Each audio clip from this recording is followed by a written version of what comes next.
breaking news mga kababayan. Nako po, meron pong niluluto itong mga kawatan, mga magnanakaw, na ang gagawin nila, government reset.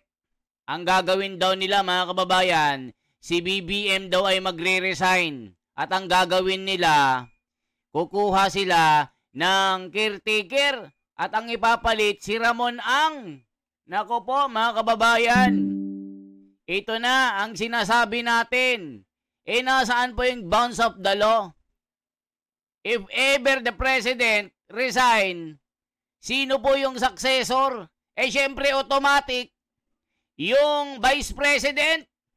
Nako mga kababayan, gumagawa na naman sila ng sarili nilang batas. Ano ba ang sinasabi ng batas? Pag yung presidente ng Pilipinas ay nag-resign, sino ang papalit? Mga kababayan, abay matindi kayo ha. O eto po, babasahin po natin bago natin pakinggan itong sinasabi na power grab at merong government reset. At si Vice President, mae-etcha puwera dito. Naku po mga kababayan, ito po. When the President of the Philippines resigns, the Vice President automatically becomes the President to serve the unexpired term in a permanent capacity. This is mandated by the 1987 Philippine Constitution to ensure a smooth and stable continuity of government. Ba't kayo gagawa ng sarili nyong batas? Bending the law. Ilalagay nyo si Ramon Ang. Hindi naman siya politiko. Hindi naman siya binoto ng taong bayan. Mga kababayan ko, nakikita po natin kung mangyayari ito, wala na. Yari na naman. Gusto nilang makapagtago. Ayaw nilang managot sa batas. Nako po, mga kababayan, line of succession. The constitutional line of succession in the Philippines is explicitly defined in the 1987 Constitution, specifically Article 7, Section 8. The Vice President, if the President dies, becomes permanently disabled, is removed from office, or resign, the Vice President assumes the presidency. Bakit ngayon mga kababayan? Abay maglalagay sila ng janitor or caretaker. Abay ano ito mga kababayan? Power grab ito mga kababayan ko. Yari na. So pakinggan po natin mga kababayan ang sinasabi dito. Bakit nila gagawin ito? Nako, may niluluto silang kabalbalan dito. Ito po. Sige, kausapin na natin si Attorney Domingo Cayosa, isang constitutional law expert at past president ng Integrated Bar of the Philippines. Hi, Attorney! Good morning! Good morning, Doris at Alvin. Magandang umaga po. Wala pa po si Doris, Attorney. Mamaya-maya pa po yun. Mga alas 7, bago mag alas 7, nandito na yan. But matanong nga kita, wala lang akong news item. Hinahanap ko kay Elfred yung news item Merong nagpalutang kahapon, although dininay naman niya, si Ramon Ang. Pinili daw ng mga negosyante si Ramon Ang parang maging caretaker. Sabing gano'n, di ba? Tapos sa kapipili at maghahalal ng presidente at vice presidente. May item ba tayo about kay Ramon Ang? Siyempre dininay. Hindi nyo ginawa. Ang ganda nun na dininay po ni Ramon Ang na siya ang magiging caretaker. Tanong, may ganun bang klaseng provision sa konstitusyon? Pwede ba yung caretaker na yan? Wala akong ganung klaseng proseso sa Constitution. So it's unconstitutional at maaari nga itong labag sa ating criminal laws. Oo, kasi sabi, si Ramon Ang daw ang gagawing caretaker ng isang military-backed reset. Kita mo yan meron pa silang nalalamang reset, Attorney Igon. Yung reset ba meron din sa konstitusyon? Wala din yan. So, euphemism lamang yan. But kung ganyan ang usapin, ibig sabihin coup d'etat yan o kaya rebellion. So yan, mga gawaing ganyan are criminal.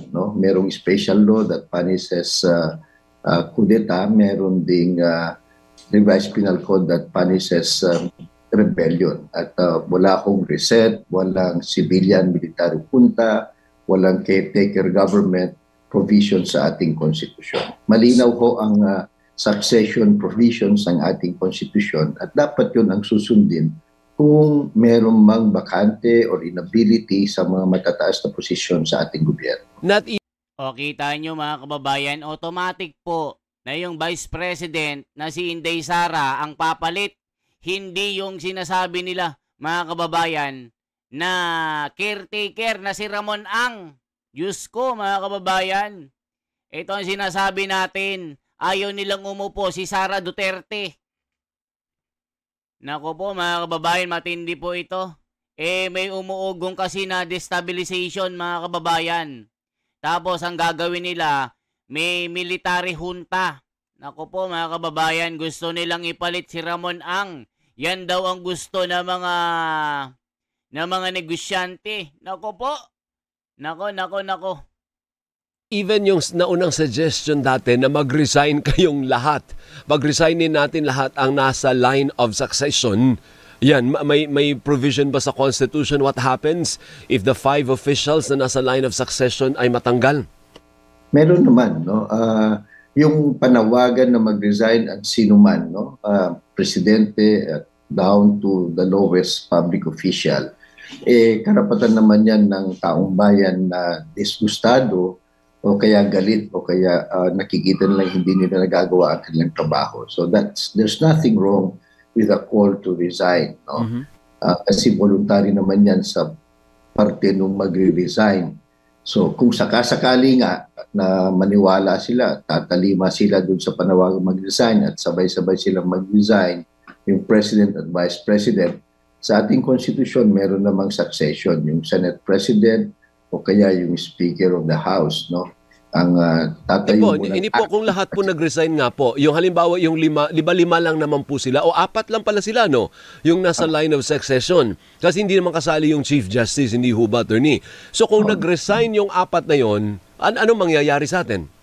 Well, meron kasing provision sa ating konstitusyon na calling for a special election. So, kung yung pag-resign o yung vacancy sa lahat, of course, more than 1.5 years before a general election or a presidential election, pwedeng tatawag ang Kongreso ng special election para mag-elect tayo ng mga presidente, vice-presidente at kung ano-ano pa. So may provision na ganun. O kasi di ba tama po ba ako hanggang speaker lang po yung line of succession, attorney? Hindi kasali yung Chief Justice, ano po?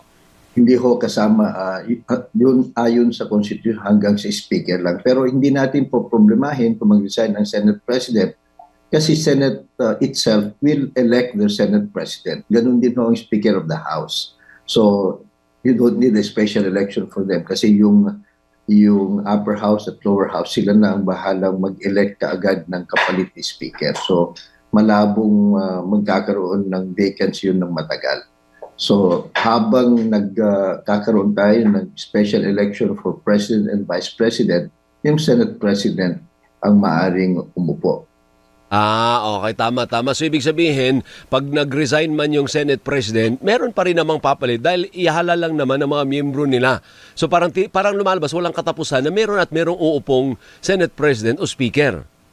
Tama ko yan. Hindi naman pababayaan ng ating mga politiko na magkaroon ng vacuum sa leadership. At marami sa mga yan gusto maging Senate President o maging Speaker.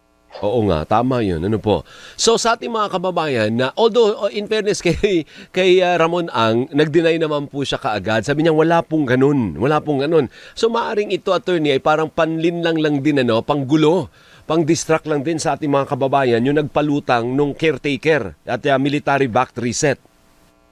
Well, saludo nga tayo kay RSA, sapagkat kaagad kinontra niya ito. At tama yung tingin mo. Sa tingin ko ito panggulo lang para siguro malihis itong dambuhalang kontrobersya, no? Yung skandalo na ito at malilimutan na ng taong bayan yung primary focus natin at gusto natin malaman ang katotohanan at mapanagot sino man O yan mga kababayan, talagang ginugulo nila yung taong bayan dito. Diyos ko Lord.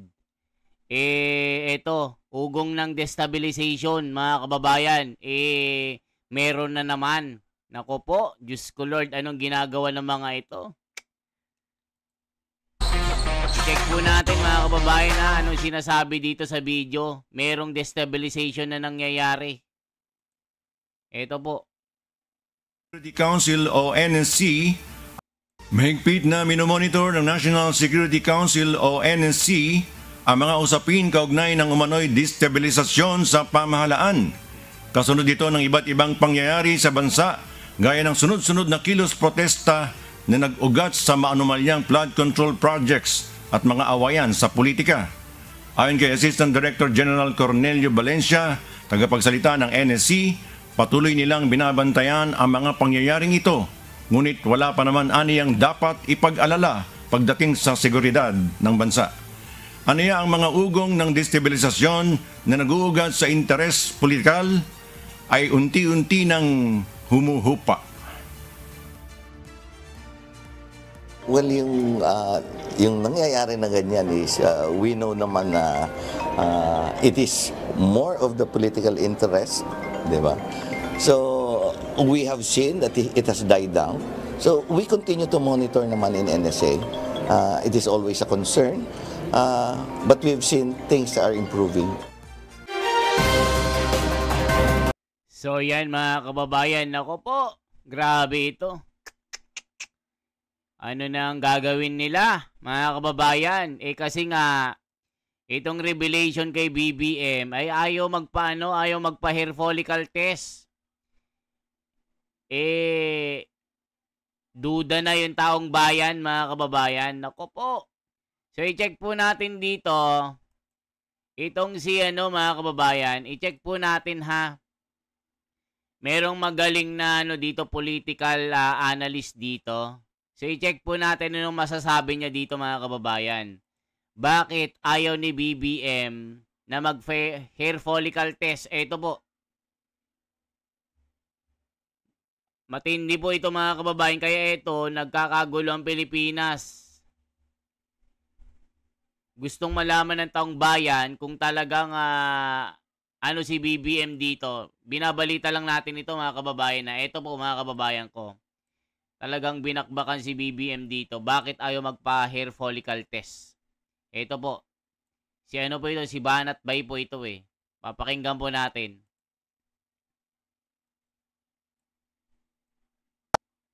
Kahit manawagan kayo, si Marcos talagang makapal na mukha niyan. Sabi ko nga sa inyo, malamang sa malamang, anesthesia ang vitamins niyan. Ibig sabihin, bakit anesthesia? Walang pakiramdam Kapalan na lang ng mukha to Kapatid mo na yung nagsabi sa yung addict ka, tapos ayaw mo pang bumitaw.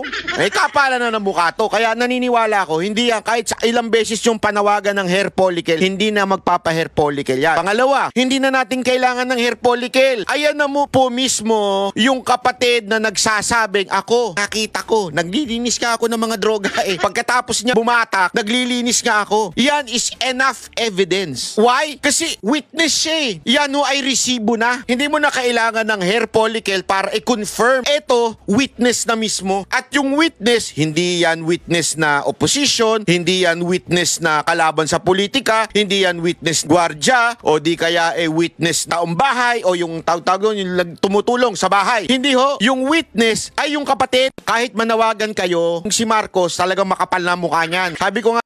So yan mga kababayan, nako po, bakit ayaw nga naman ng Malacanang na magkaroon ng hair follicle test? Ano kinakatakot nyo? 'Di ba? Kung hindi yan totoo, di magpa-hair follicle test kayo. 'Di ba? Ayan po ang sinasabi Bakit ayaw nyo kasi? Mga kababayan, 'di ba? Ayaw ng Malacanang, sabi ni Auntie Claire. Talagang ang kala po kung sino magsalita. Sino kayo para utusan ng Pangulo? Hoy, Auntie Claire, tumigil-tigil ka. Gusto ng taong bayan na malaman ang katotohanan. Sino ka? Sino ka para magsabi niyan? 'Di ba? Gusto ng taong bayan na malaman kung totoo si BBM ay healthy. Kung talagang malinis siya. Kasi nga, duda ng taong bayan sa kanyang kalusugan eh.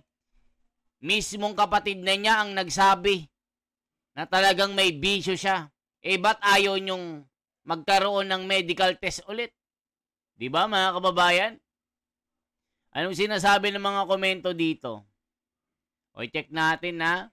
Ito po. Meron po tayong Constitution at Supreme Court. Labag po sa saligang batas. Katarantaduhan yan. Much better ang military power kaysa ipapamumuno kay ang kaululan yan. Against the Constitution, he is not elected. Ang gulo ng Pilipinas, di na alam kung paano at ano ang kanilang gagawin. Ano ba yan? Grabe na to. Gagawin para sa kanila, para ang gobyerno at para sila ay maprotektahan sa kanilang kinasasangkutang mga anomalya. Bakit ICC nakikialam pumayag kayo? Kung ayaw kuno sa inchik pero gagawin palang caretaker, nako ulol. This is unacceptable. We the Filipino people are against this idea and will not accept it. We are warning you. It will only cause more chaos in our country and above all, it's against our Constitution. Only the Vice President can succeed the presidency. All Filipinos must respect the Constitution. Ayan mga kababayan, matindi po ito. Ipinipilit po nila na si Ramon ang ilagay bilang caretaker daw. May ganun ba? Ayon sa batas, Vice President po ang successor dyan, mga bobo. Manggigigil kayo mga kababayan eh. Sino kayo para maglagay ng kung sinong gusto nyo? Mga bobo kayo ah. Ginagawa nyong bobo mga Pilipino. Kita nyo, the Vice President, if the President dies, becomes permanently disabled, is removed from office, or resign, the Vice President assumes the presidency, mga bobo. Ginigigil nyo mga tao. When the President of the Philippines resign, yan, pag nag-resign si BBM, the Vice President automatically becomes the President to serve the unexpired term in a permanent capacity. This is mandated by the 1987 Philippine Constitution to ensure a smooth and stable continuity of government, mga bobo. Ginagawa nyong bobo mga Pilipino. Si Ramon Ang ay negosyante. Anong alam niyan? Negosyante yan. Hindi yan politiko. Ano yon? Janitor lang? Ano yung gagawin nyo yan para matakasan nyo mga ginawa nyong pagnanakaw sa bansang Pilipinas? Meron na naman kayong kaalyado? Tignan nyo mga kababayan ang ginagawa ng mga ito. Gawain ito ng demonyo. Gawain ito ng animal. Gawain ito ng magnanakaw mga kababayan para makatakas sila sa kanilang mga atraso sa taong bayan dahil pinagnanakawan nila mga Pilipino. Ginawa nyo patay gutom, gagawin nyo pang bobo at tanga at illiterate. Grabe mga kababayan ko. Nakakagigil ang ginagawa ng mga ito. Kaya nagkakagulo ang Pilipinas Rally dito, rally doon. Kasi nga, itong mga maling desisyon ng gobyernong ito ay wala na sa ayos. Isipin nyo, mismong kapatid na ang nagsisisigaw dyan. Ibinulgar na. Nakarating na sa international media, pinag-usapan na lahat. Viral na po ito. Hinihiling lang naman na magpa-hair follicle test para matapos na ay ayaw. Sino daw tayo para utusan ng Pangulo na magpa-hair follicle test? Hoy Castro, Manang Claire, sino ka para magsabi niyan? Sino nagpapasahod sa inyo? Sino nagpapasahod sa Pangulo? Aba, ginagawa niyong bobo mga Pilipino. Nakakabwisit kayo. Yan mga kababayan, kayo po, magagalit talaga kayo dito. Magagalit talaga kayo. Itong ginagawa nila. Nakakabwisit talaga, nakakagigil, nakaka-high blood. Kaya kayo sinusugod sa Malacanang dahil sa kagagawan nyo Wala kayo sa katwiran, wala kayo sa ayos. Para kayong nakatira.